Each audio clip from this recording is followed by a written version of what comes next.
എല്ലാവർക്കും നമസ്കാരം. പാർട്ടിയുടെ ഇലക്ഷൻ കമ്മിറ്റിക്ക് ശേഷമുള്ള തീരുമാനങ്ങളെ സംബന്ധിച്ചും പാർട്ടിയുടെ നയപരിപാടികളെ സംബന്ധിച്ചും വിശദീകരിക്കുവാൻ പാർട്ടിയുടെ സംസ്ഥാന general secretary advocate S Suresh അവരുടെ ക്ഷണിക്കുന്നു. എല്ലാവർക്കും നമസ്കാരം. BJPയുടെ സംസ്ഥാന ഇലക്ഷൻ കമ്മിറ്റി യോഗം ഇന്ന് രാവിലെ BJPയുടെ സംസ്ഥാന കാര്യാലയത്തിൽ കൂടിയിരുന്നു. കേരളത്തിൻ്റെ ഇലക്ഷൻ ചുമതലയുള്ള അഖിലേന്ത്യാ ജനറൽ സെക്രട്ടറി ശ്രീ വിനോദ് താവ്ഡെ, കേരളത്തിൻ്റെ സംഘടനാ ചുമതലയുള്ള പ്രഭാരി മുൻ കേന്ദ്രമന്ത്രി കൂടിയായിട്ടുള്ള ശ്രീ പ്രകാശ് ജാവ്ദേക്കർ,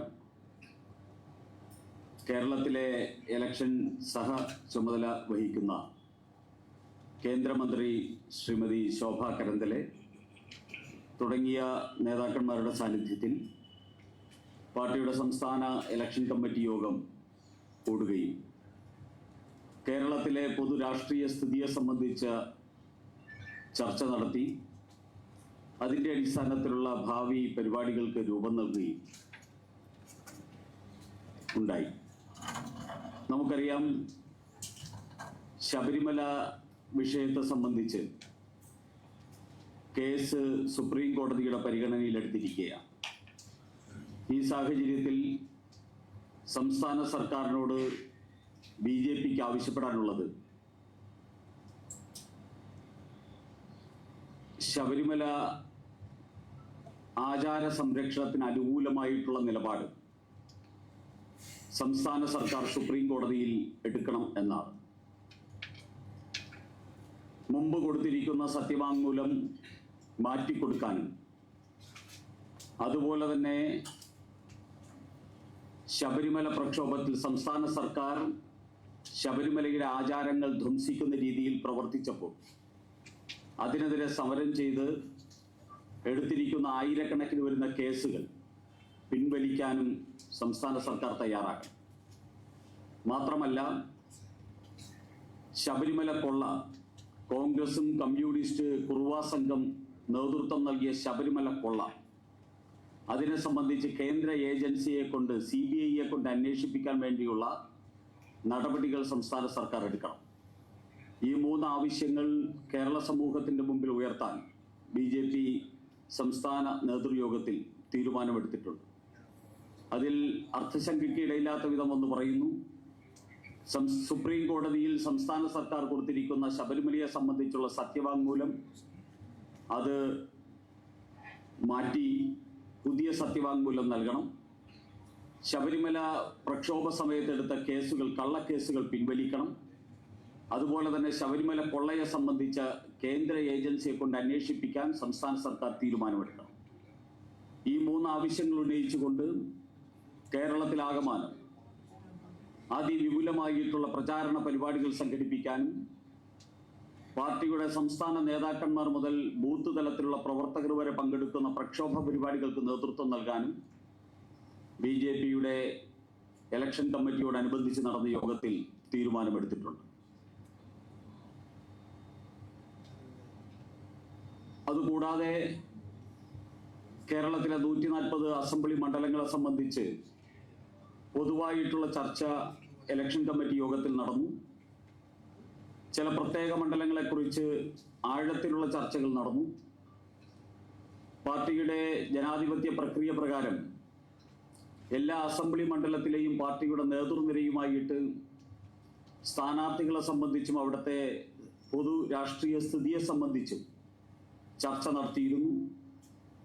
സംസ്ഥാനത്തെ ഒരു മുതിർന്ന നേതാവും മറ്റൊരു സംസ്ഥാന ഭാരവാഹി കേരളത്തിലെ 14 ജില്ലകളിലും പോയി 140 അസംബ്ലി മണ്ഡലങ്ങളുടെയും അഭിപ്രായങ്ങൾ ശേഖരിക്കുകയുണ്ടായി.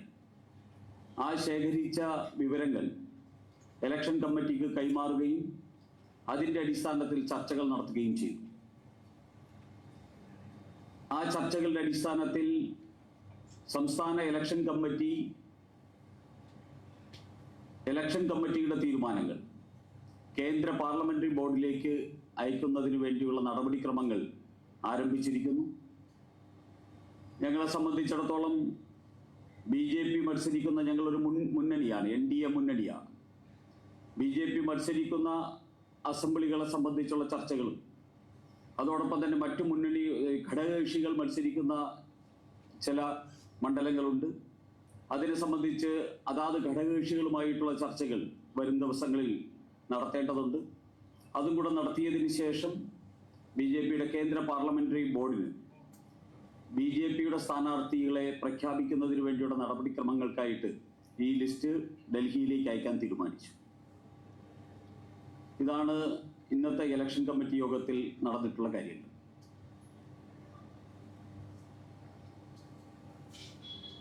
നിങ്ങൾ ചോദിക്കാണ്ടോ?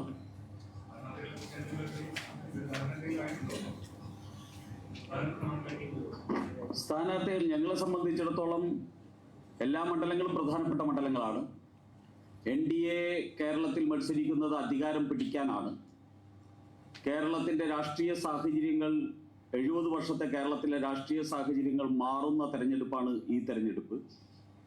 ഇടതുപക്ഷത്തിനും വലതുപക്ഷത്തിനും കേവല ഭൂരിപക്ഷം ലഭിക്കാത്ത ഒരു നിയമസഭ എന്ന നിലയിലേക്കാണ് കാര്യങ്ങൾ പോയിക്കൊണ്ടിരിക്കുന്നത്. BJP സ്വാഭാവികമായിട്ടും കേരളത്തിലെ നിർണായകമായിട്ടുള്ള രാഷ്ട്രീയ ശക്തിയായിട്ട് മാറും, അധികാര ശക്തിയായിട്ട് മാറും. അതാണ് ഇന്ന് കേരളത്തിൻ്റെ പൊതു രാഷ്ട്രീയ സ്ഥിതി. അതുകൊണ്ട് തന്നെ BJPക്ക് കേരളം ഭരിക്കാൻ പറ്റുന്ന ഒരു രാഷ്ട്രീയ സാഹചര്യത്തിലേക്കാണ് കേരളം പോയിക്കൊണ്ടിരിക്കുന്നത്. അതുകൊണ്ട് ഞങ്ങൾ ഓരോ അസംബ്ലിയും വളരെ പ്രാധാന്യത്തോടു കൂടിയാണ് കാണുന്നത്. ഇന്നലകൾ വരെ ആ അസംബ്ലിയിൽ ഉണ്ടായിരുന്ന രാഷ്ട്രീയമായിരിക്കണമെന്നില്ല. നാളെ മുതൽ ആ അസംബ്ലികളിൽ ഉണ്ടാകുന്ന രാഷ്ട്രീയം എന്നുള്ള യാഥാർത്ഥ്യം ഞങ്ങൾക്ക് വ്യക്തമായി കഴിഞ്ഞിരിക്കുന്നു. അതിനനുസരിച്ചുള്ള സ്ഥാനാർത്ഥി പട്ടികയാണ് ഞങ്ങൾ തയ്യാറാക്കിയിട്ടുള്ളത്. ആ സ്ഥാനാർത്ഥി പട്ടികയാണ് കേന്ദ്ര പാർലമെന്ററി ബോർഡിന് മുമ്പിൽ അവതരിപ്പിക്കുക. ഓക്കെ.